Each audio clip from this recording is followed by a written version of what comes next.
அன்பின் தோல்வி நாளுக்காக நன்றி சொல்கிறோம். இந்த நாளிலும் இந்த வார்த்தை கேட்க வந்திருக்கோம்.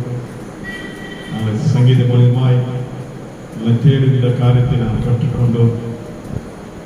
சீடிசன் மிஸ்டரி மூலியமாய் எங்களை கொடுக்கிற காரியத்தை நாம் கற்றுக்கொண்டோம். சுவாமி ஆராதனை உண்மை அர்ப்பணிக்க எங்களை அர்ப்பணிக்க கொடுத்த கிருபைகளுக்காக நன்றி. என் தம்பிகள் பாடின பாட்டுக்காய் சொன்ன வசனத்துக்காக நன்றி சொல்கிறோம். சுவாமி எல்லாவற்றையும் அங்கீகரிக்கிற தேவனாக்கு தேவ செய்திக்காக நன்றி சொல்கிறோம். நம்முடைய தாசரோட நீ பேசுகிற தேவனாக்கு அதுக்காக நன்றி. எங்களோட வாழ்க்கைக்கு அது பிரயோஜனமாக பேசுவோம். எல்லாவற்றையும் சொல்லி நல்ல பிதாவே ஆமென். தாழ்த்துவோம், கண்களை மூடி அப்பாவுடைய கருத்தில் கொடுக்கிறோம் என்று சொல்லியிருக்கிறேன். என் சுயபலத்தால் ஓடி பார்த்தேன், ஓட முடியல. என் பணபலத்தால் வளர்ந்து பார்த்தேன், அளக்க முடியல. என் சுயபலத்தால் ஓடி பார்த்தேன், ஓட முடியல. என் பணபலத்தால் அளந்து பார்த்தேன், அளக்க முடியல. என் சொல் பலத்தால் சாதிக்க பார்த்தேன், சாதிக்க முடியல. என் கால் பலத்தால் நடந்து பார்த்தேன், நடக்க முடியல. நடக்க முடியல டாடி, நடக்க முடியல. நடக்க முடியல இயேசுவே, நடக்க முடியல. தாங்கிக் கொள்ளுங்க, கரத்தில் ஏந்திக் கொள்ளுங்க. தாங்கிக் கொள்ளுங்க, கரத்தில் ஏந்திக் கொள்ளுங்க. நான் கடந்து வந்த பாதைகள் கரடு நீடுகள். நான் கடந்து வந்த பாதைகள் உண்மையான ஒரு வார்த்தை. நாம் நடந்து வந்த பாதையை நாம் திரும்பி பார்க்கிறோம். கர்த்தருடைய வார்த்தையை கேட்கும் முன்பாக கர்த்தர் நம்மை நடத்தி வந்த பாதை எவ்வளவு ஒரு இன்பமான ஒரு காரியம். நடக்க முடியல என்று சொல்வதற்கு முன்பாகவே நம்மை சுமந்து வந்தவர். அப்பா, என் காலில் முள்ளு குத்த போதெல்லாம் ஆண்டவரே, நீ ஆண்டவரே தவித்த தவிப்பு ஆண்டவரே, என் பிள்ளைக்கு எதுவும் ஆகக்கூடாது என்று ஆண்டவரே என்னை சேட்டையின் கீழே மறைத்து ஆண்டவரே என்னை இதுவரைக்கும் பாதுகாத்து 2020 வந்த அந்த கொள்ள நோயிலிருந்து ஆண்டவரே இதுவரைக்கும் ஆண்டவரே எத்தனையோ பேர்கள், எத்தனையோ ஐஸ்வர்யவான்கள் ஆண்டவரே மரித்து போயிருக்கிறாங்க. எத்தனையோ நீதிமான்கள் ஆண்டவரே மரித்து போயிருக்கிறாங்க. எத்தனையோ ஆண்டவரே ஆண்டவரே தனக்காத்து உள்ள ஆண்டவரே மனிதர்கள் மரித்து போயிருக்கிறாங்க. ஆனால் ஆண்டவரே பாவியும் பெரியார பாவியும் ஆண்டவரே நோய்களோடு ஆண்டவரே வலியோடும் கூட இருக்கிற எங்களை ஆண்டவரே நீ ஆண்டவரே கழுகி சுமப்பது போல ஆண்டவரே தன் குஞ்சை சுமப்பது போல தன் சும்மை அடைக்காத்தது போல ஆண்டவரே எங்களை அடைக்காத்து எங்களுக்கு ஆகாரம் கொடுத்த தேவனை நோக்கி நாங்கள் பார்க்கிறோம். உடைய வார்த்தை, திவ்ய வார்த்தை எங்களோடு கூட பேசுறது ஆண்டவரே. பேசுறது நான் அல்ல, பரிசுத்த ஆவியானவர் எங்களோடு கூட பேசுங்க. உடைய கரத்துல கொடுக்கிறோம், நீர் ஆளுகை செய்யுங்க. இயேசுவின் நாமத்தில் செபிக்கிறோம் நல்ல பிதாவே. ஆண்டவர் முழுவதும் ரட்சகமாக இயேசு நாமத்தினாலே உடைய வாழ்த்துக்களை முதலாவது நான் மன்னிப்பு கேட்கிறேன். ஆராதனைக்கு நான் தவறாக வந்துவிட்டேன். கர்த்தர் என்னை மன்னிப்பாராக. சபையாக நான் மன்னிப்பு கேட்கிறேன். நீ அப்படிப்பட்ட காரியங்கள் நான் செய்ய மாட்டேன். வாசித்த சங்கீத பகுதியில் சங்கீதம் 23 அதிகாரம் 1 வசனம் பார்க்காம யாருன்னா சொல்லுங்க பார்க்கலாம். கர்த்தரின் மெய்ப்பராயிருக்கிறார், நான் தாழ்ச்சியடையேன். சண்டே கிளாஸ் பிள்ளை சொல்லியிருக்கு, எல்லாம் கை தட்டி பார்க்கலாம். கர்த்தரின் மெய்ப்பராயிருக்கிறார், நான் தாழ்ச்சியடையேன். அப்போ இந்த பிள்ளைகளுக்கு கூட இன்னும் என்ன பண்ணல, வசனம் நம்ம போதிக்கப்படல, என்ன பண்ண பயிற்றுவிக்கப்படல. அதுதான் உண்மையான கை தட்டுறது. என்ன சொன்னா, பெரிய பிள்ளை சொல்லுது, சின்ன பிள்ளைங்க கம்முன்னு இருக்குது. அப்போ அந்த வசனத்தை நம்ம இன்னும் உட்கொள்ளாமல் இருக்கிறோம். சரி, அது ஒரு பக்கம் இருக்கட்டும். நம்ம வேதத்திற்கு நேராக நம்ம போகலாம். யார் நமக்கு மெய்ப்பர்? மெய்ப்பரின் குரலை நாம் கேட்கிறோமா? இதுதான் தலைப்புடைய தலைப்பு. யார் நமக்கு மெய்ப்பர்? யார் நமக்கு நடத்துகிறவர்? யார் நம்மை போஷிக்கிறவர்? யார் எனக்கு வழி காட்டுகிறவர். இது மேய்ப்பருக்கு உள்ள அர்த்தத்திற்கு ஒரு பொருள். யார் நம்மை ஒரு ஒரு அணியா இருக்கட்டும், ஒரு குழுவா இருக்கட்டும், அதுக்கு தலைவருக்கு ஒரு ஆள் இருப்பாங்க. அவங்க தான் என்ன பண்ணுவாங்க, திட்டங்களை வகுத்து அதன்படியே செயல்படுத்த நமக்கு பயிற்சிப்பாங்க. அதே போலதான் ஒரு ஆடுகளை மேய்க்கிற ஒரு மேய்ப்பன் அந்த ஆடுகளுக்கு தேவையான உணவையும் ஆடுகளுக்கு தேவையான எல்லா காரியத்தையும் செய்கிறவன் தான் மேய்ப்பன். அதுபோலதான் கர்த்தர் என் மேய்ப்பராய் இருக்கிறார், நான் தாழ்ச்சி அடைகிறேன். இதுவரைக்கும் என்னை நடத்தின ஆண்டவர் என்னோடு கூட இருக்கிறார், நான் தாழ்ச்சி அடைகிறேனா இல்லையா என்ற ஒரு கருத்தின் அடிப்படையிலே இந்த நாளிலே தேவனுடைய வார்த்தையை நாம் பார்க்கிறோம். நம்ம தாழ்ச்சி அடைகிறோமா? யார் நமக்கு மேய்ப்பராய் இருக்கிறார் அப்படின்னு கேட்டீங்கன்னா நீங்க என்ன சொல்லுவீங்க? நாம் என்ன சொல்லுவோம்? ஆண்டவர் தான், வானத்தையும் பூமியை உண்டாக்கின ஆண்டவர் தான் எனக்கு மேய்ப்பரா இருக்கிறார், நான் ஆராதிக்கிற தேவன் உண்மையுள்ள தேவன் அப்படின்ட்டு நம்ம என்ன பண்ணுவோம், வாக்கை நம்ம அடக்கிக் கொண்டே போவோம். ஆனால் வாழ்க்கையில் செயல்படுகிறதா? வாழ்க்கையில் ஆண்டவர் தான் மேய்ப்பரா இருக்கிறாரா? ஆண்டவர் தான் நம்மை வழிகாட்டுகிறாரா? நன்மை தீமை அறியத்தக்க கனியை ஆண்டவர் புசிக்க கூடாது என்று சொல்லும் போது அதே ஆண்டவர் விசுவாசத்தினால் பிறந்த மனிதன் தான் பாவம் செஞ்சான். ஆண்டவர் மேய்ப்பராய் இருந்து ஆண்டவர் சுவாசமாய் ஒரு மனிதரை உருவாக்கினார். அது மனிதனுக்கு ஜீவ சுவாசத்தை கொண்டு அவர் என்ன பண்ணாரு, ஒரு ஒரு இடத்துல ஆண்டவர் என்ன பண்ணாரு, அழகாய் வைத்தார். ஆனால் ஆண்டவர் மேய்ப்பராய் இருந்தும் அவர்கள் என்ன பண்ணார்கள், பாவம் செய்தார். அதே போல அதே குடும்பத்தில் பிறந்த அதே வம்சத்தில் பிறந்த நாமும் அப்படிப்பட்ட பாவங்களை செய்து கொண்டு ஆண்டவர் தான் எனக்கு நல்ல மேய்ப்பர், ஆண்டவர் தான் என்னை நடத்துகிறார் என்று நாம் சொல்லிக் கொண்டிருந்தால் பாவம் நம்மின் மேல் சுமரும். உண்மையாய் சொல்லுங்கள், ஆண்டவர் நடத்துகிறாரா இல்ல பிசாசு நம்மை நடத்துகிறாரா? பிசாசு நம்மை நடத்தும் போது நமக்கு எல்லாவற்றையும் வழிவாசல்களை திறந்து கொடுப்பாங்க. நீங்க எதை தட்டுகிறீங்களோ அது திறக்கப்படும். ஆனால் கர்த்தர் உங்களை மேய்க்கிறவராய், கர்த்தர் உங்களுக்கு வழிகாட்டுகிறாய் இருந்தால் அது தவறு சரி என்று விலகத்தக்க ஆவியானவர் உங்களுக்கு உணர்த்துவார். இதுதான் ஆண்டவருக்கும் பிசாசுக்கும் இருக்கிற வேறுபாடு. இதுதான் மேய்ப்பருக்கும் அந்நிய மனிதருக்கும் இருக்க ஒரு வித்தியாசம். ஏன்னா ஒரு மேய்ப்பருக்கு தான் இந்த ஆடு இப்படி இருக்கும், இந்த ஆடு நம்ம கொஞ்சம் வாழாடும், இந்த ஆடு சமத்தா இருக்கும், இந்த ஆடுக்கு இப்ப பசி எடுக்கும், இந்த ஆடுக்கு இந்த உணவு கொடுத்தா அதுக்கு பிடிக்கும் என்று மேய்ப்பருக்கு தான் தெரியும். ஏதோ ஒரு அந்நிய ஒரு மனிதரை வந்து இந்த மேய்ச்சல் ஆடுகளை மேய்க்க அப்படின்னு சொன்னா அவனால மேய்க்க முடியாது. நம்மள ஆண்டவர் தான் மேய்க்க முடியும், ஆண்டவர் தான் நம்மை நடத்த முடியும். அப்போ கர்த்தரின் மேய்ப்பராய் இருக்கிறார், நான் தாழ்ச்சி அடையேன் என்ற ஒரு வார்த்தையின்படியே நம்மை வாழ வைக்க ஆண்டவர் நமக்கு மேய்க்க ஆண்டவர் நம்ம ஆயத்தமா இருக்கிறார். நாம் மேய்க்க ஆண்டவருடைய வார்த்தை கீழ்ப்படியே நம்ம ஆயத்தமா இருப்போமா என்ற ஒரு சந்தேகத்தை நம்ம கிட்ட ஒரு குறிப்பாக நான் கொடுக்கிறேன். இரண்டாவது, ஆண்டவர் நமக்கு மேய்ப்பராய் இருந்தால் 3 கதவுகள் திறக்கப்படும். முதலாவது கதவுகள் செவி என்ற கதவு திறக்கப்படும். எழுதி கொள்ளுங்க. 3 கதவுகள். ஆண்டவர் நமக்கு மேய்ப்பராய் இருந்தார். நாம் தாழ்ச்சி அடையாமல் இருக்க வேண்டும் என்றால் நம்முடைய வாழ்க்கையில் 3 கதவுகள் திறக்கப்பட வேண்டும். முதலாவது கதவு செவி என்ற கதவு. எடுத்தவர்கள் வாசிப்போம். நீதிமொழிகள் 4ஆம் அதிகாரம் 21ஆம் வசனம் 20ஆம் வசனம்.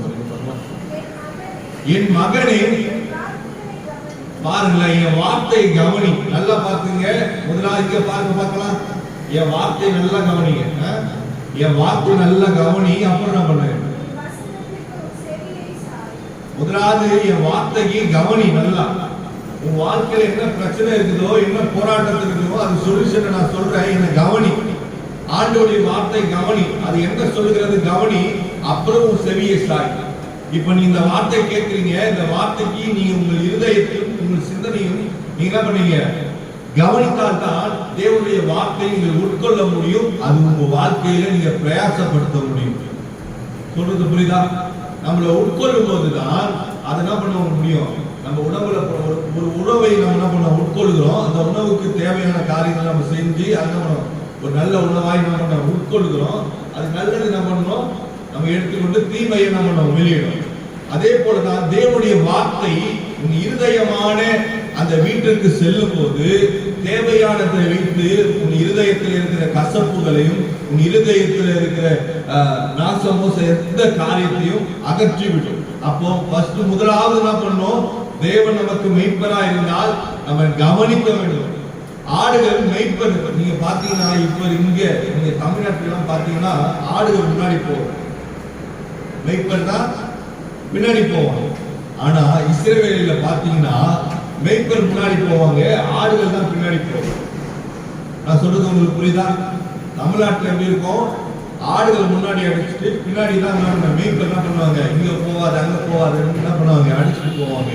ஆனா இஸ்ரவேலுடைய ஜனங்களுடைய அந்த மெய்ப்பர் இது பாத்தீங்கன்னா மெய்ப்பர் முன்னாடி போவாங்க, ஆடுகள் பின்னாடி போவோம். அவன் என்ன சொல்றானோ, அவன் என்ன சிட்டி கொடுக்கிறானோ அதை கேட்டு அதன்படியே நடக்கும். அதுதான் வேதம் நல்லா சொல்லுது. என் மெய்ப்பரா இருக்கிறாரு, அவர் வார்த்தைக்கு முதலாவது நான் என்ன பண்ணுவேன், பார்ப்பேன், அவர் என்ன சொல்றாரு ஃபர்ஸ்ட் கவனிப்பேன். கவனித்துட்டு அவரை தலையை சாய்ப்பேன். அவர் என்ன பண்ணாரு, கொம்பு அப்படி காட்டுனா இந்த சைடு போகும், கொம்பு அப்படி காட்டுனா இந்த சைடு போகும். அதே போலதான் மாடு பாத்தீங்களா, மாடு ஓட்டுறவங்க யாரும் ஓட்டி இருக்கீங்களா, அழகா என்ன பண்ணுவோம், ஓட்டிக்கொண்டே இருப்பாங்க. அந்த கடிவாளத்தை இப்படி போட்டா இந்த சைடு போகும், இந்த சைடு போட்டா இந்த சைடு போகும். உங்களுக்கு புரியுற மாதிரி சொல்றேன். அப்போ ஆண்டவர் நம்ம கடிவாளத்தை புடிச்சுக்கிட்டா நம்ம கரெக்டாக இடத்துக்கு போக முடியும். ஆனா அந்த கடிவாளத்தை விட்டு ஓடிட்டானா, அந்த கடிவாளம் இல்லைன்னா, வசனம் என்ற கடிவாளம் வாழ்க்கையில இல்லைன்னா ஆண்டவருக்கு மெய்ப்பரா இருக்க முடியாது. நான் சொல்றது உங்களுக்கு புரியுதா? மெய்ப்பர் ஒரு கோலை வச்சிருப்பாரு, ஒரு தடியை வச்சிருப்பாரு. கோல் என்ன பண்ணும், அவருக்கு ஆசீர்வாதத்தை கொடுக்கும். அதே போல தடி அவர் தவறு செய்தா அதை என்ன பண்ணும், கண்டிக்கிறதா இருக்கும். அந்த கோல் என்ன தெரியுமா, ஆண்டோடைய கிருபை. அந்த தடி என்ன தெரியுமா, ஆண்டோடைய வசனம். இது உங்க வாழ்க்கையில இருக்கிறதா, உங்கள் வாழ்க்கையில செயல்படுகிறதா? இந்த செயல்பட்டால் ஆண்டவர் உங்களுக்கு மெய்ப்பராக இருப்பார். அதுதான் அழகாக சொல்லுகிறது, என் வார்த்தையே முதலாவது கவனி. ஆண்டவர் வார்த்தை நம்ம கவனிக்கலங்க, அதுதான் நம்ம என்ன பண்றோம், ஆண்டவர் வீட்டுக்கு போகிற ஒரு காரியம். ஆண்டவருடைய வசனத்தை நம்ம கேட்டுக்கிட்டா ஆண்டவர் படியே நம்ம நடந்துடுவோம். அதுதான் பிசாசுக்கு பிடிக்காத ஒரு ஆண்டவர் வசனத்தை கேட்கறதுக்கு நம்ம என்ன பண்ணுவோம், ஆயத்தமாக எதனா ஒரு காரியத்தை கொடுத்து அதை கவனிக்காம அதை திசை திருப்பி. இப்ப கூட பாருங்க, நிறைய பேர் மனசுல என்ன நினைப்பாங்க, இவன் எப்ப முடிப்பான், எப்ப நம்ம போவோம், எப்ப நம்ம சாப்பிடுவோம், என்ன செஞ்சிருக்கிறோம் தான் தோணும். தவிர ஆண்டவர் வார்த்தையை கேட்கணும்னு நம்ம என்ன பண்ணல உட்காரல. இது ஆண்டவருக்கு தெரியும், உங்க மனசுக்கு உங்களுக்கு தெரியும். அப்போ நீங்க எப்ப இதெல்லாம் நீங்க கலந்து போடுறீங்களோ, எதெல்லாம் எடுத்து போடுறீங்களோ, அப்பதான் ஆண்டவருடைய வார்த்தை உங்களுக்கு உட்கொள்ள முடியும். ஆண்டவர் உங்களுக்கு மெய்ப்பராக இருக்க முடியும். சொல்றது உங்களுக்கு புரியுதா? அப்ப முதலாவது நம்ம கவனிக்கணும். இந்த வார்த்தை சொல்றோமா, இந்த வாசனம் என்ன சொல்லுது, ஆண்டவர் 23வது சங்கீதம் என்ன சொல்லுது அப்படின்னு படிச்சு, ஆண்டவர் எனக்கு மெய்ப்பரா இருக்கிறார், நான் விசுவாசமா கர்த்தர் எனக்கு மெய்ப்பரா இருக்கிறார், உண்மையா யார் சொல்றாலும் அவர் மெய்ப்பரா ஆண்டவர் இருப்பார். அப்போ ஆண்டவர் முதலாவது என்ன பண்ணணும், ஆண்டவரை கவனிக்கணும். ரெண்டாவது சாய வேண்டும், அதன்படியே என்ன பண்ணணும், சாயணும். நீங்க பாத்தீங்கன்னா இஸ்ரவேல் ஜனங்கள் ஆண்டவருடைய வார்த்தை கேட்டு அதன்படி கீழ்ப்படிந்து கொஞ்ச தூரம் வந்தாங்க. நான் அதிகமா சொல்றேன், கொஞ்ச தூரம் நான் பண்ணாங்க. ஆண்டவர் துதியை சொல்லிட்டு ஆண்டவர் 40 வருஷம் ஆண்டவர் எகிப்துல வாழ வைத்து ஆண்டவர் என்ன பண்றாரு, எல்லா வச்சும் ஆண்டவர் என்ன பண்றாரு, மோசையை அனுப்புறாரு, ஆரோனை அனுப்புறாரு. ஆண்டவர் என்ன பண்றாரு, அந்த ஜனங்களை பிரித்து எடுத்துக்கொண்டு ஆண்டவரை ஆராதிக்கும்படியாக என்ன பண்றாரு. நான் போன வாரத்துக்கு முந்தின வாரம் சொன்னது போல ஒரு வனாந்தரத்தில் ஆண்டவர் கொண்டு போகிறார். ஆனா இப்போ வனாந்தரத்துல கொண்டு போகல, மேய்ச்சல் உள்ள ஆடுகளை போல மேய்ச்சலான இடங்களை தான் கொண்டு போகிறார். இந்த கொரோனா காலத்துல அப்படிதான் மேய்ச்சலான நம்ம இடத்துல ஒன்றுமே இல்லை. ஆனா எப்படிதான் நம்ம சாப்பிடணும் நமக்கே தெரியல. அப்போல ஆண்டவர் ஆசீர்வாதத்தை தான் கொண்டு போகிறாரு. ஆனா இன்னும் நம்மளுடைய ஆசீர்வாதத்தை பெற்றுக்கொள்ள நம்ம என்ன செய்யணும்னா, ஆண்டவர் நம்முடைய மெய்ப்பராய் இருக்க வேண்டும். அது மாத்திரமல்ல, நீங்க படிங்க பார்க்கலாம், ஆதியாகமம் 3:17 படிங்க பார்க்கலாம். பின்பு அவர் ஆதாமை நோக்கி, யார் வார்த்தைக்கு? நிறைய பேரு மனைவியுடைய வார்த்தைக்கு கேட்டுட்டான், பாவத்திலே விடுறாங்க. மனைவி வாக்கு சொல்லிட்டா வேத வாக்கு என்று சொல்றாங்க. இதே போலதான் இந்த மனிதன் என்ன பண்றான், அது நன்மை தீமைன்னு தெரியாது, அது என்னமே தெரியாது. யார் சொல்லிட்டா? மனைவி சொல்லிட்டா. அது நின்று என்ன பண்ணும், அது அது தப்பான ஒரு காரியமா இருந்தாலும் சரி, எந்த காரியமாலும் சரி, அது சொல்லிட்டான்னு என்ன பண்ண தப்பு கேட்டு வாயில போய். ஏன்? எதுக்கு? ஒரு வாக்கும் கேட்கல. ஆண்டவர் இவங்கிட்ட தான் சொன்னாரு, நன்மை தீமை அறியுது, அது தொட்டா நினைமா சாவே சாவாயின்னு சொன்னாரு. அவருடைய விழா இருந்து ஒரு மனுஷன் அங்கதான் ஆரம்பிச்சது மனிதனுக்கு சோதனை.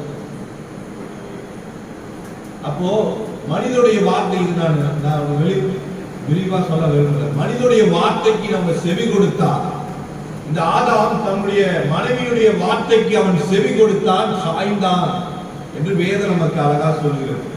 அப்போ கர்த்தருடைய வார்த்தைக்கு நீ செவி கொடுக்காம மனிதனுடைய வார்த்தைக்கு செவி கொடுத்தா நீ பாவத்தில் விழுந்துடுவ, ஆண்டவருடைய பரிசுத்தத்தை நீ இழந்து விடுவ, ஆண்டவருடைய இருக்கிற உறவை அவன் இழந்து விட்டான். ஆதாம் தேவனால் படைக்கப்பட்ட முதல் மனிதன். அவன் ஒரு பெண்ணுடைய வார்த்தை, ஒரு மனுஷனுடைய வார்த்தை கேட்டு அவன் விழுந்து விட்டான்.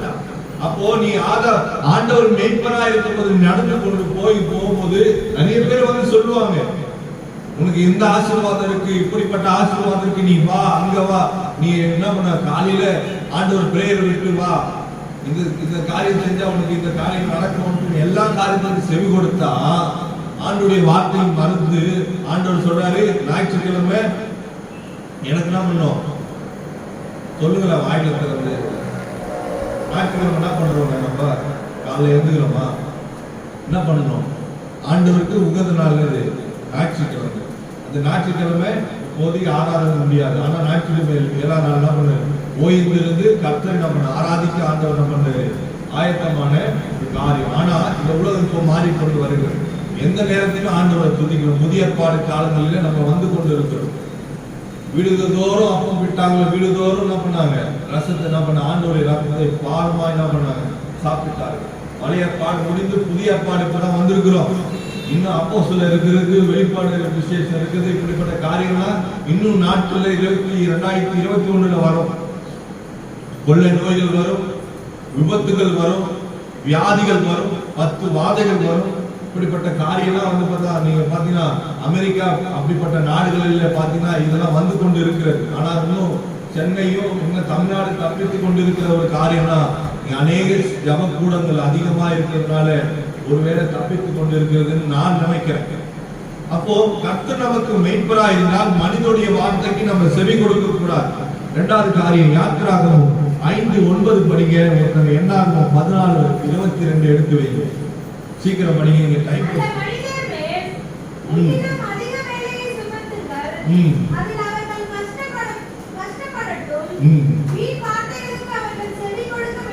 பாருங்களேன். வீண் வார்த்தைகளுக்கு செவி கொடுக்க கூடாது. முதலாவது ஒரு மனுஷனுடைய வார்த்தைக்கு நம்ம என்ன கூடாது, செவி கொடுக்க முடியாது. இரண்டாவது பிசாசானவன் என்ன பண்ணுவான், நம்மளுக்கு வேலை ஸ்தலத்தை பலுவாய் கொடுப்பான். ஆண்டவருடைய ஜெபிக்க முடியாம, ஆண்டவர் வேதத்தை வாசிக்க முடியாம, ஆண்டவருடைய சுவிசேஷத்தை நம்ம அறிவிக்க முடியாம டைம் என்ன பண்ணுவான், குறுக்கி குறுக்கி குறுக்கி நம்ம அதிகமாய் பேச கூட முடியாம வேலை ஸ்தலத்துக்குள்ள பலுவை அதிகமாய் கொடுத்து ஆண்டவரிடத்திலிருந்து நம்ம பிரிக்க பார்ப்பான். அப்படிப்பட்ட காரியங்களிலிருந்து நம்ம விடுபட்டு ஆண்டவருடைய வார்த்தைக்கு கீழ்ப்படிந்து ஆண்டவருக்காக ஜெபிக்கிறதும், ஆண்டவருடைய வார்த்தையை நம்ம என்ன பண்ணோம், அனுதினமும் வேத வாசிப்பை நம்ம அனுதினமும் உட்கொள்ளும் போது கர்த்தர் நமக்கு மேய்ப்பராய் இருக்கிறார். எத்தனை பேரை இப்படிப்பட்ட காரியங்களுக்கு நம்ம ஈடுபட்டு கொண்டு இருக்கிறோம், நம்ம நினைச்சு பாருங்க. நீங்களே நினைச்சு பாருங்க. எத்தனையோ பலுகள் இருக்குங்க, எத்தனையோ சுமைகள் இருக்குங்க. ஒருத்தர் கிட்ட கேட்டானா என் கஷ்டம் எத்தனையோ இருக்கிறது, எத்தனையோ பாடுகள் நிரம்பி இருக்கிறது என் இருதயத்தில். ஆனாலும் கர்த்தருடைய வார்த்தைக்கு நான் செவி கொடுத்து இது முதல் நான் ஆண்டவருக்காக நான் வாழ்ந்திருக்கிறேன் என்று சொல்லுகிற மாத்திரம் ஆண்டவர் ஆசீர்வதிப்பார்.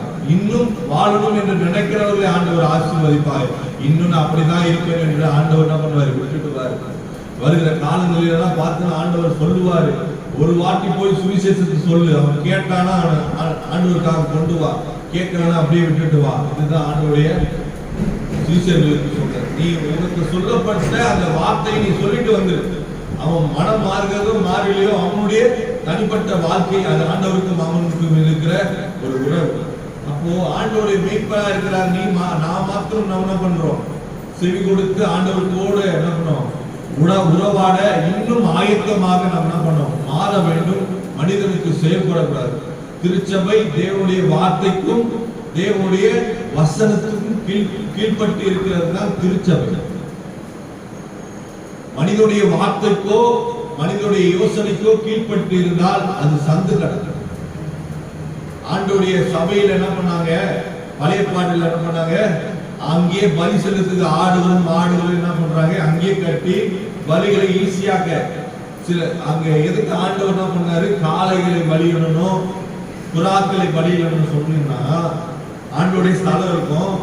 அந்த தெருவுக்குள்ள ஒரு மாடு இடத்துக்கு போனா இந்த மாடுக்குரிய தண்டனை என்னன்னு இஸ்ரவேல் ஜனங்களுக்கு தெரியும். அப்போ அவன் கொண்டு போறான்னா எல்லாரும் அறிவிச்சிருவாங்க, தெரிஞ்சுப்பாங்க இவன் இந்த பாவம் செஞ்சிருக்கிறான், இந்த பாவத்துல இவன் என்ன பண்ண உட்பட்டு இருக்கிறான், அதனாலதான் மாடு கொண்டு போறான். புறாவை கொண்டு போனா இந்த புறாவை ஏன் எடுத்துட்டு போறான்னா இந்த பாவம் செஞ்சிருக்கிறான், அதுக்கு ஆண்டவருக்கு பலி செலுத்த கொண்டு போறான் அப்படின்னு தெரிஞ்சிடும். ஆனா இதை ஈஸியாக்கு என்ன பண்ணாங்க, அங்கேயே திருச்சபையிலே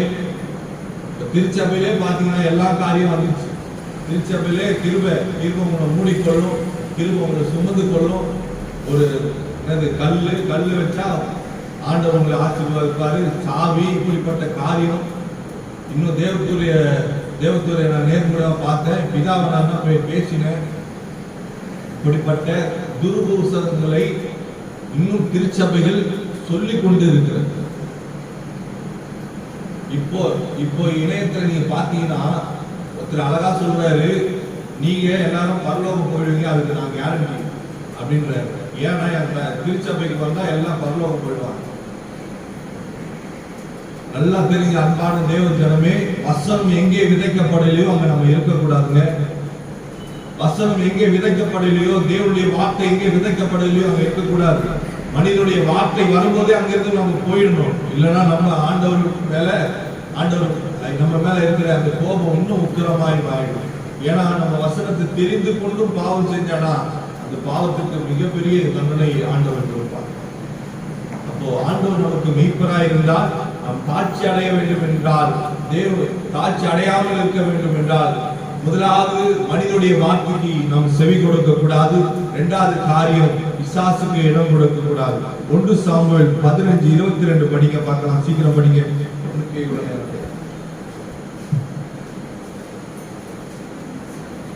1 சாமுவேல் 15:22.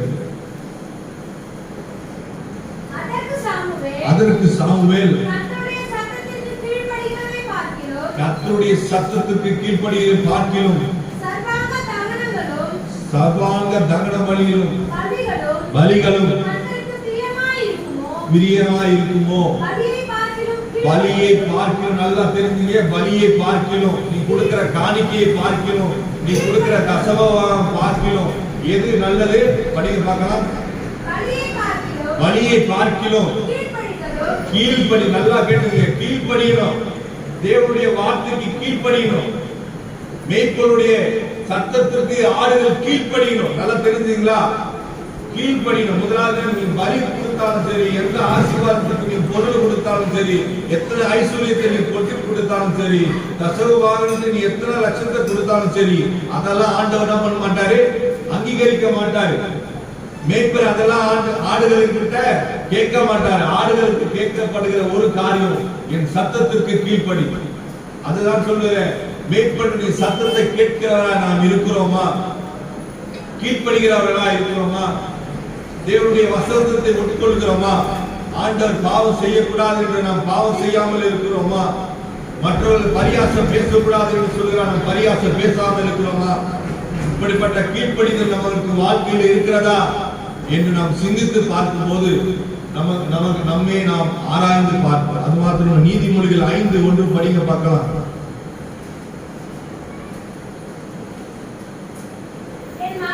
என் மகனே என் ஞானத்தை கவனித்து, நல்லா தெரிஞ்சுங்க, ஆண்டவர் சொல்றாரு, என் மகனே படிமா, என் ஞானத்தை கவனித்து என் புத்திக்கு உன் செவியை சாய். தேவனை மிஞ்சி ஒரு புத்திமான் யாருமே இல்லைங்க. அறிவாளி யாருமே கிடையாது. அவர் வானத்தின் பூமியை உண்டாக்கினவர், அவர் அண்ட சராசரத்தை படைத்தவர். அதுக்கு மிஞ்சி ஒரு அறிவாளி யாருமே கிடையாது. அவருக்கு செவி சாய்க்கலன்னா யாருக்கு செவி சாய்க்க முடியும்? உலகத்துல சின்ன ஜீவ ஜந்துகளிலிருந்து பெரிய வரைக்கும் அவர் படைத்தவர். ஒரு வார்த்தை மூலமாய் கர்த்தர் உலகத்தை படைத்திருக்கிறார். அவருக்கு செவி கொடுக்கலன்னா எந்த மனுஷனுக்கு நீ செவி கொடுத்து நீ ஆசீர்வாதத்தை பெற்றுக்கொள்ள முடியும்? எனக்கு கீழ்ப்படி, என் செவியை சாய்மாக என் ஞானத்திற்கு. தேவனுடைய வார்த்தை ஒரு ஞானமாய் இருக்கிறது. ஆண்டவர் நம்மை ஞானத்தில் நடத்துகிறார். ஆண்டவருடைய வார்த்தை நம்மை ஞானவானாய் மாற்றுகிறது. சாமுவேல் பார்க்கிறாரு, எத்தனையோ காரியங்கள் ஆண்டவரிடத்துல கேட்கலாம்னு பார்க்கிறான். ஆனா அவன் என்ன கேட்டான்? ஆண்டவரிடத்துல ஞானத்தை கேட்க. நம்ம என்ன கேட்கிறோங்க ஆண்டவரிடத்துல? அதை கொஞ்சம் நினைச்சு பாருங்க. மேய்ப்பர் இடத்துல நம்ம என்ன கேட்கிறோம்? ஆடு ஆண்டவரே நான் என்ன கேட்கிறேன் என்று நீங்க நினைச்சு பாருங்களேன். நம்ம என்ன கேட்கிறோம்? ஆண்டவர் ஞானம் உள்ளவர்கள்.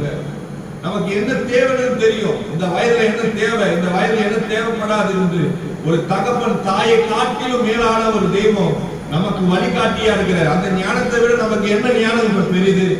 அவர் ஏன் நம்ம மேய்ப்பரா ஏற்றுக்கொள்ள முடியல? ஏன் நம்ம நேரத்தை கொடுக்க முடியலன்னா நம்முடைய உலக வாழ்க்கை நம்ம இழுக்கிறது, உலக ஐஸ்வர்யம் நம்ம இழுக்கிறது, உலக சிற்றின்பம் நம்ம இழுக்கிறது. 1 hour இங்க உட்காருன்னா நமக்கு என்ன பிரயோஜனம் என்று நடக்கிற ஒரு விசுவாசி அழிந்தே போவான். கர்த்தருடைய வார்த்தை தினமும் கேட்க விசுவாசியே ஆண்டவருடைய ரட்சிப்பை பெற்றுக் கொள்வான். 1 hour ஆச்சு 2 hour ஆச்சு நீ நினைச்சாலே நீ சாபத்துக்குரியவன். ஆண்டவருடைய வார்த்தை கேட்கிறது அடுதினமும் நீ உட்கொள்ளும் போதுதான். அதுதான் தாவீது எத்தனை தவறு செஞ்சாலும் சங்கீதம் 51:51 வசனத்தை பாருங்க. அவன் தவறை அவன் மன்னித்து, ஆண்டவரை உன் சமூகத்தை விட்டு என்னை விலக்கினார். எதுவுமே கேட்கலங்க. என்ன ராஜாவிலிருந்து எடுத்துடாதீங்க, எனக்கு இந்த ஐஸ்வர்யத்தை எடுத்துடாதீங்கன்னு சொல்லல. உன் சமூகத்திலிருந்து என்னை எடுத்துறாங்க. ஞானம் பெரிது ஆண்டவர். அப்படிப்பட்ட ராஜாவே என்ன கேட்கிறான்? ஆண்டவரே உன் சமூகம், இந்த திருச்சபை என்ற ஒரு சமூகம் இல்லைன்னா ஆண்டவர் நமக்கும் இருக்கிற வேறுபாடு ஒன்றும் இல்லைங்க. அவர் அன்பை காட்டுகிற ஆண்டவர். உலகத்தை காட்டிலும், உலக அன்பை காட்டிலும், உன் தாய் தகப்பன் கொடுக்கிற அன்பை காட்டிலும், உன் மனைவி உன் இடத்துல காட்டுகிற அன்பை காட்டிலும் என் தெய்வனுடைய அன்பு 100க்கு 100 இல்லை. இந்த உலகத்தை வானத்தை பூமியும் அளந்தால் அவருடைய அன்புக்கு ஈரே இல்லை. கடலின் ஆழத்தை கூட அளக்கலாம், ஆனா ஆண்டவருடைய அன்பை நீ அளக்க முடியாது. கர்த்தர் அப்படிப்பட்ட அன்பை நம்மை வெளிக்காட்டினார், சிலுவையில வெளிக்காட்டினார். அவர் அன்பு பெரிது, அவர் அன்பு பெரிது. அவருடைய வார்த்தைக்கு நம்ம செவி கொடுப்போம். கர்த்தர் உங்களை ஆசீர்வதிப்பார். யோபு 13:17 படிங்க பார்க்கலாம். சீக்கிரம் படிங்க.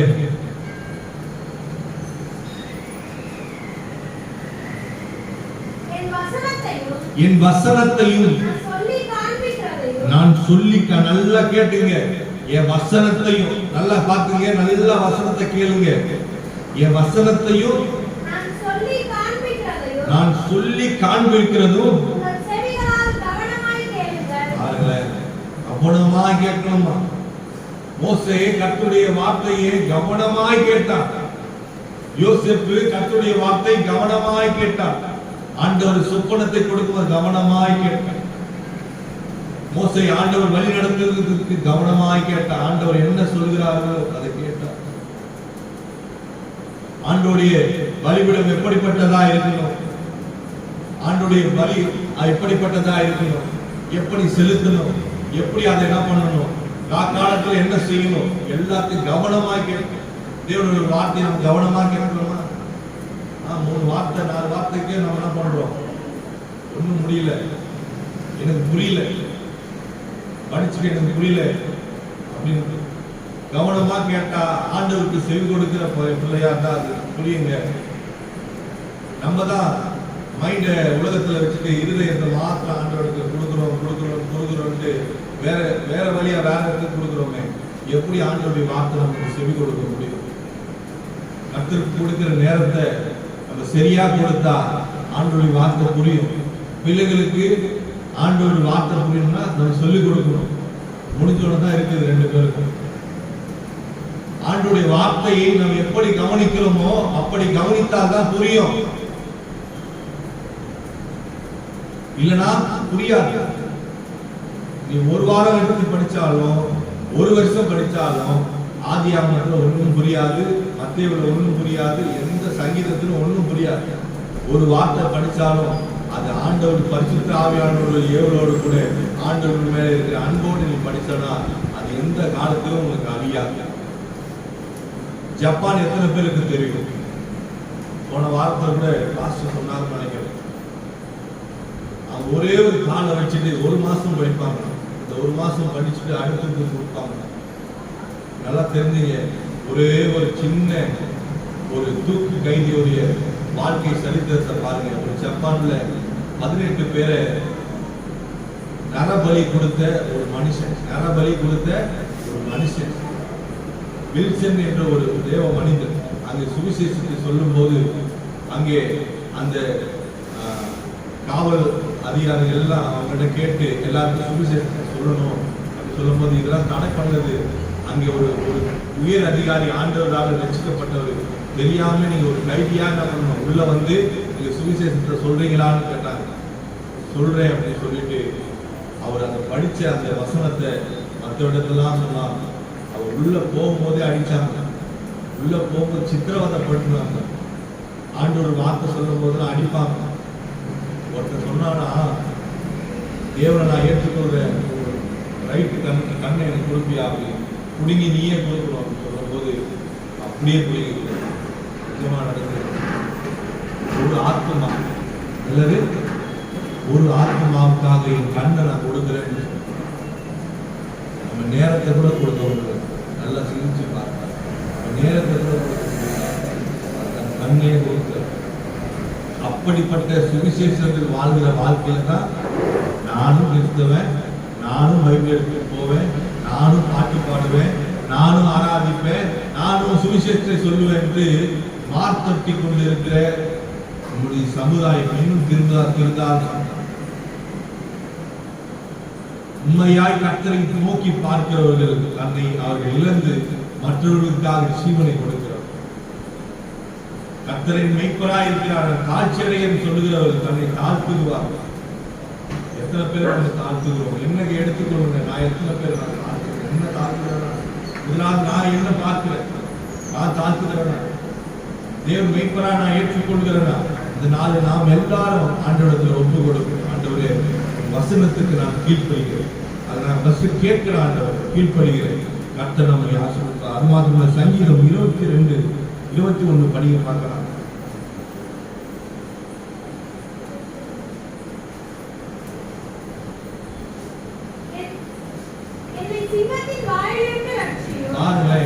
சிங்கத்தின் வாயிலிருந்து ரட்சியும் இருக்கும்போது செவி எடுத்து ஆண்டவரே எல்லா காலத்திலும் நம்ம செவி கொடுப்பாருங்க. நீங்க ஆண்டவர் மெய்ப்பராய் ஏற்றுக்கொண்டா ஒரு ஆண்டவரை பயந்து அவருக்கு செவி கொடுக்கிற மனிதன் எப்படிப்பட்டவனா இருக்கான் பாருங்களேன். நீதிமொழிகள் 21:13 படிக்க, நீதிமொழிகள் 28:9 எடுத்து வைங்க. நான் செவியிலே இருக்கிற 2 பாயிண்ட் சீக்கிரம் படிக்க. நீதிமொழிகள் 21:13 ஏழையின் கூக்குரலுக்கு நல்லா நல்லா பாருங்க பார்க்கலாம். ஏழையின் வணிகம்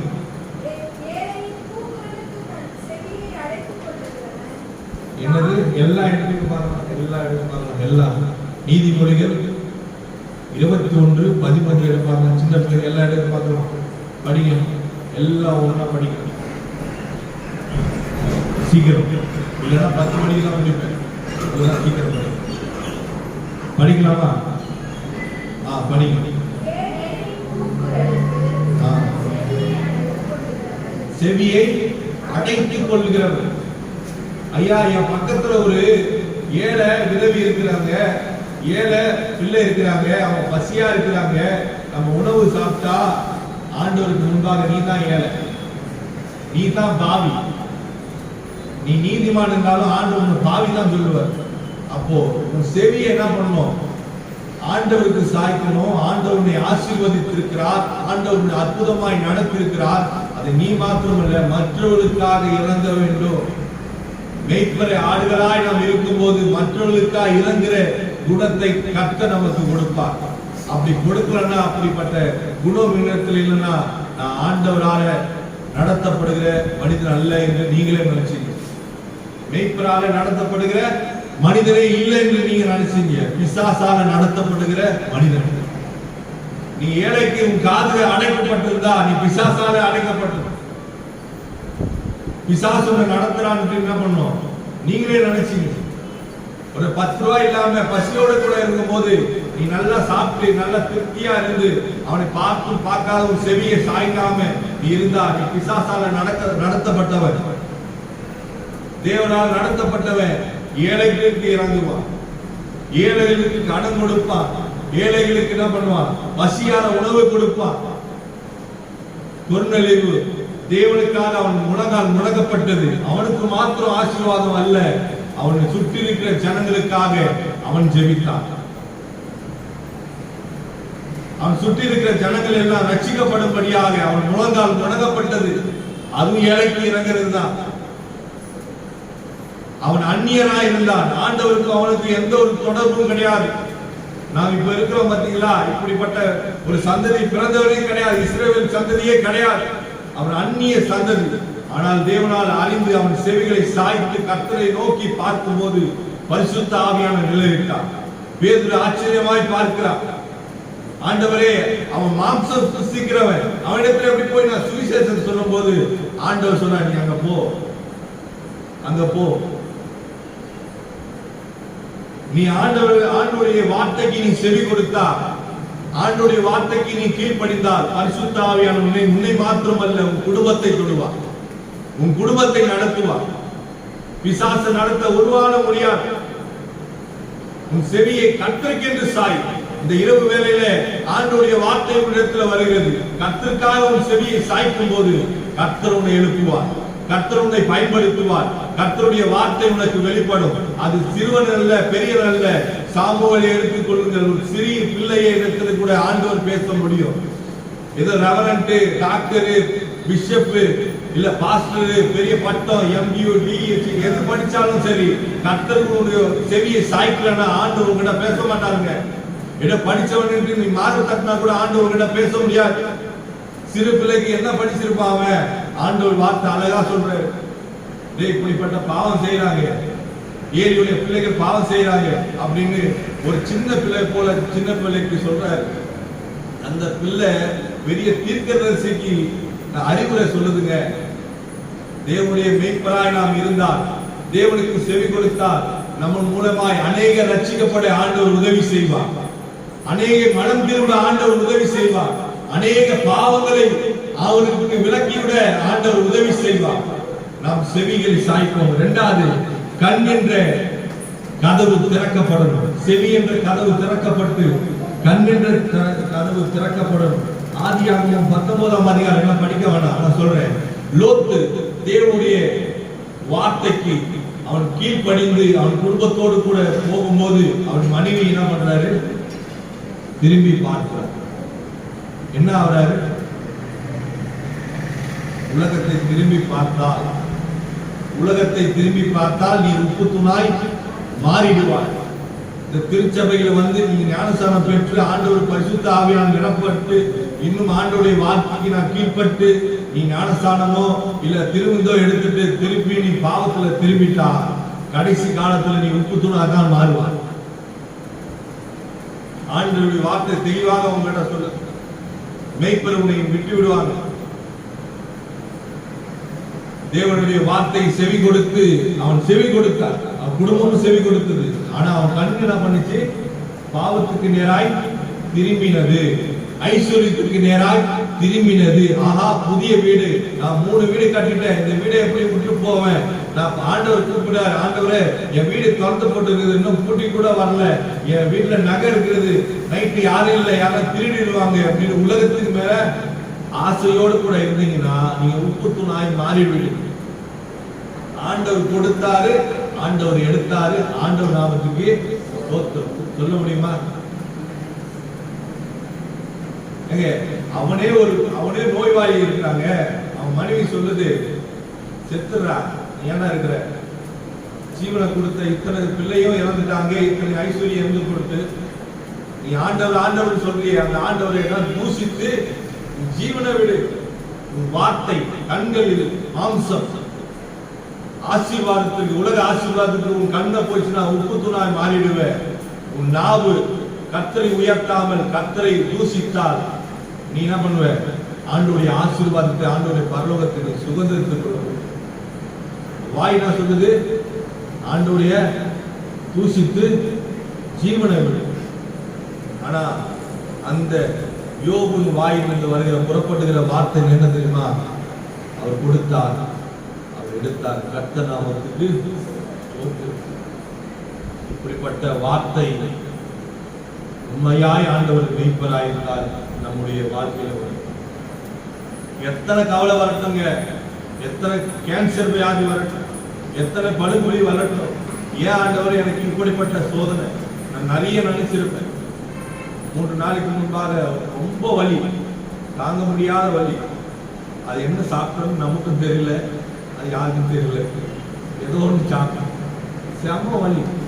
நானும் 2 மணிக்கு அது மாதிரி ஏற்றி விட்டுருக்கு, ரொம்ப வலி. அது அந்த கல் வந்து வலி வந்துன்னா பஸ்ல பார்த்தீங்கன்னா வேறு இப்போ சிவரிங்க அப்படியே ஆடுறது. இப்போ ஆண்டு இடத்துல நான் கேட்குறேன், அப்பா இடத்துல ஃபஸ்ட்டு சொல்லலை, ஒன்றா திட்ட போறாருன்னு என்ன பண்ணேன், சொல்லவே இல்லை. சரி, இந்த அப்பா திட்டுவார், அந்த அப்பா திட்ட மாட்டாரு, அவங்ககிட்ட சொல்லிடலாம் ஃபர்ஸ்ட், அப்புறம் இந்த அப்பா கிட்ட சொல்லலாம் அப்படின்ட்டு ஃபர்ஸ்டா அந்த அப்பா கிட்ட சொல்லணும். ஆண்டவரே, எனக்கு ஏன் இந்த வலி, ஏன் இந்த வேதனை, நான் எதனா தவறு செய்யறேனா, உன் வாழ்க்கையில, என் வாழ்க்கையில எதனா நான் தவறுக்குள்ள உட்படுகிறேனா, என் வாழ்க்கையில எதனா நான் சரியில்லாம இருக்கிறேனா சொல்லுங்க. உலகத்தை என்னை பார்த்து எத்தனையோ தவறு சொல்லலாம், ஆனா என் ஏசப்பா ஒரு தவறுன்னு சொல்ல மாட்டேன். தவறு செஞ்சாலும் மன்னிச்சு ஆண்டவரே என்னை ஏற்றுக்கொள்ளும். இதுதான் எங்க ஏசப்பாவுடைய என் மேய்ப்பர். அப்படிப்பட்ட மேய்ப்பு நான் எப்படி எந்த புள்ளியில விழுந்தாலும் நான் தூக்கி விட தாய், தகப்பன், சகோதரி யார் வரலன்னாலும் சரி, என் மனைவி இனிமேட்டு வந்தாலும் சரி, வரலாற்றாலும் சரி, ஆனா ஆண்டவர் என்னை தூக்கி விடுவார். விசுவாசம் நான் தைரியமாய் சொல்லுகிறேன், கர்த்தருடைய கை என்னை தூக்கி விடும். எப்போ தூக்கி விடும்னா, ஆண்டவர் எனக்கு மேய்ப்பராயிருந்தார், ஆண்டவர் எனக்கு மேய்ப்பராயிருந்தார், நான் அவருடைய வார்த்தைக்கு கீழ்ப்படிந்தார், கர்த்தரை என்னை தூக்கி விடுவார். உங்களை தூக்கி விடுவாருங்க. தகப்பன் உன்னை கைவிடுகிறாரா, தாய் உன்னை கைவிடுகிறாரா, சகோதரி உன்னை கைவிடுகிறாரா சொல்லும்போது, அப்பெல்லாம் எனக்கு வழி வரும்போதெல்லாம் ஒரு காரியம் தான் இருக்கு எனக்கு. யோபு நான் நினைச்சு கொள்வேன். 4 விதமான எனக்காய் நோய் வந்துச்சான். 4 விதமான எனக்காய் நோய் வந்துச்சான். அவன் பட்டியலை நான் சொல்றேன். 3 விதமான இந்த டெங்கு இருக்காங்கல்ல, டெங்கு, 3 விதமான டெங்கு நோய்கள் வந்துதான். ரத்தம் அதிகமாய் கசிந்து கொண்டே இருக்குமா. அவன் துவாரத்திலும் சரி, உண்ணாலும் சரி, துவாரத்து கொண்டே இருக்கும்.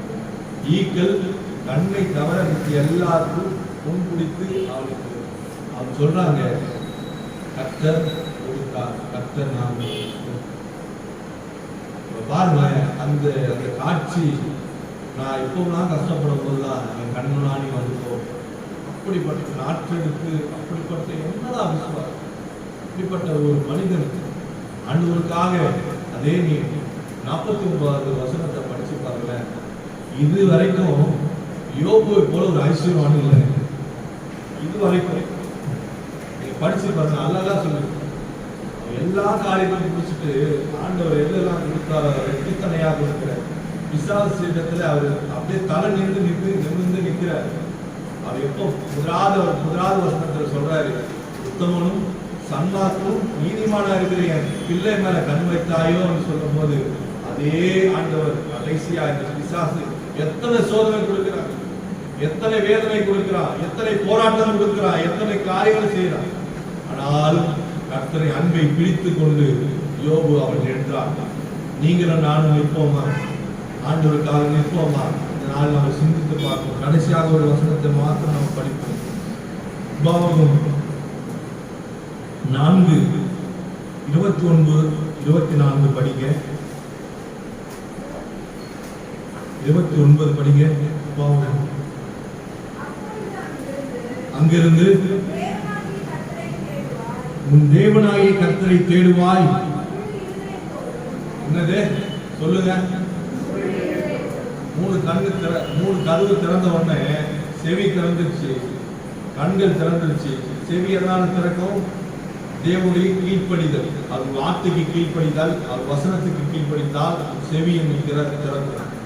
உன் கண்கள் எதற்காக திறக்கப்படும்னா, கர்த்தர் இந்த உலகத்தை காட்டிலும் கர்த்தருடைய அன்பு பெரிது, கர்த்தருடைய வார்த்தை பெரிது, கர்த்தர் மேல இருக்கிற விசுவாசம் பெரிது என்று இந்த உலகத்தை நீ பின்பாக விட்டுவிட்டு ஆண்டவருக்காக போகும்போது உன் கண்கள் என்ற கதவுகள் திறக்கப்படும். 3வது வாய் என்ற கதவுகள் திறக்கப்படும். வாய் நிறைய சொல்லுவேன், நிறைய வசனம் இருக்கு. யாக்கோபு நீங்க பாத்தீங்கன்னா அதே வாயிலே தூசிக்கிறதும் அதே வாயிலே ஆண்டவரை துதிக்கிறதுமாயிருக்கு. அல்லேலியா சொல்றதும் அதே வாய் தான், தூசணமாய் சொல்கிறதும் அதே வாய் தான். அப்போ நீங்க தான் கிறிஸ்துவர். இப்பெல்லாம் பாத்தீங்கன்னா ஐடென்டிஃபையே அதுதான். வெள்ளை புடவை போட்டா ஞாயிற்றுக்கிழமை வெள்ளை புடவை, மற்ற நேரத்துல கலர் கலர் புடவை, ஜாக்கெட் வச்ச புடவை, இன்னும் சொல்லிக்கொண்டே போகும். இப்படிப்பட்ட இதெல்லாம் பாத்தீங்கன்னா இப்ப சபை ஃபேஷன் ஷோவா மாறிடுச்சு. இப்ப பக்கத்துல இருக்கிற விசுவாசியை பார்த்து முடிஞ்ச உடனே நான் கேட்கணும்னா சோத்திரம் சொல்லல, ஜாக்கெட் எங்க தைச்ச, இந்த புடவை எங்க வாங்கினேன், எந்த கடை, எவ்வளோ, சந்தை கடை, என்னது சந்தை கடை, சபை கிடையாது, சந்தை கடையா மாறிக்கொண்டு இருக்கு. அப்போ ஆண்டவர் நமக்கு மேய்ப்பரா இருக்கிறார். நம்ம சொல்லுவோமா, பிசாசு நமக்கு மேய்ப்பரார்.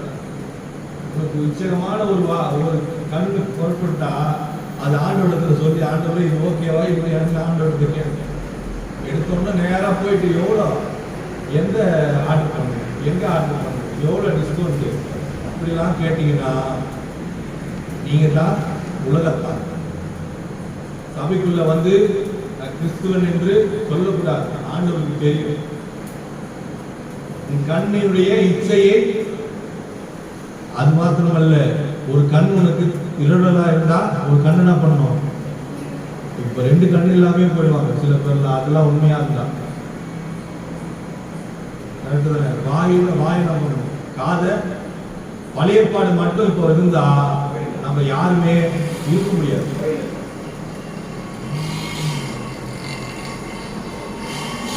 நம்முடைய வாழ்க்கையில நம்ம என்ன பண்ணுவோம்? இந்த மூன்று காரியங்களையும் நம் கண்கள் திறக்கப்படணும், நம் செவிகள் திறக்கப்படணும், நம் வாய்கள் திறக்கப்படணும். நம் வாய்கள் எதற்காக திறக்கப்படணும்னா, இயேசுவே ஆண்டவர் என்ற வார்த்தையை சொல்ல திறக்கப்படணும். எந்த வார்த்தையும் நமக்கு வரக்கூடாது. அந்த நாவை அடக்க நம்ம என்ன பண்ணுவோம்? தேவனுக்காக பயன்படுத்த நம்ம செயல்படுவோம். கர்த்தரை ஆசீர்வதிப்பாராக. எல்லா கண்களையும் மூடி ஆண்டவர் நோக்கி பார்ப்போம். இந்த நாளில் தேவனுடைய வார்த்தை நம்மோடு கூட இடைப்பட்டதற்காய், தேவனுடைய பரிசுத்தம், தேவனுடைய ஆவி நம்மோடு கூட இடைப்பட்டதற்காய் எல்லா வாய்களும் ஸ்தோத்திரம் பண்ணுவோம். தேவநாமம் மகிமைப்படுவதாக. எல்லா கண்களையும் மூடி முதல் போடலாமா? நம்ம இந்த வார்த்தைக்காக கொஞ்ச நேரம் ஜெபம் பண்ணி முடிப்போம். அன்புலே சுவாமி, இந்த நாளுக்காக நோக்கி நாங்கள் பார்க்கிறோம். இந்த நாளுக்கு நோக்கி நாங்கள் பார்க்க முதலாவது ஆண்டவரை எங்களை தகுதிப்படுத்துங்க. எங்களுடைய வார்த்தைக்கு எங்களுடைய செவிகளை, கண்களை, வாய்களை திறந்து கொடுக்க எங்களை ஆயத்தப்படுத்துங்க. ஆண்டவரே பேசுறது, ஆண்டவரே நான் அல்ல, பரிசுத்த ஆவியானவரே எங்களோட பேசுறதுக்காக நன்றி அப்பா. முதலாவது என்னை நான் ஆண்டவரை பரிசோதனைப்படுத்தி, என்னை நான் ஆண்டவரை உமக்கென்று நான் ஒப்பு கொடுத்து, என்ன தகனபடியாய் நான் ஒப்பு கொடுக்கிறேன். என்னை பரிசுத்தப்படுத்துங்க. இன்னும் ஆண்டவர் உமக்காக ஓட, இன்னும் அனைவருக்கு சொல்ல ஆண்டவரே. முதலாவது நான் ஆண்டவரை பாவி அப்பா.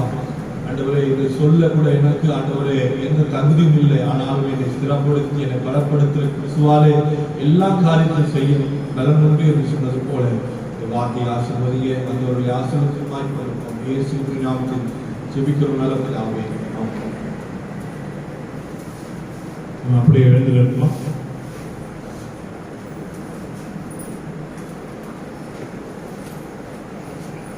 பாடல் நம்பர் 402, நானும் என் வீட்டாரும் என்றால் கர்த்தரையே சேவிப்பேன், நீயும் சேவிப்பாய். பாடல் நம்பர் 402.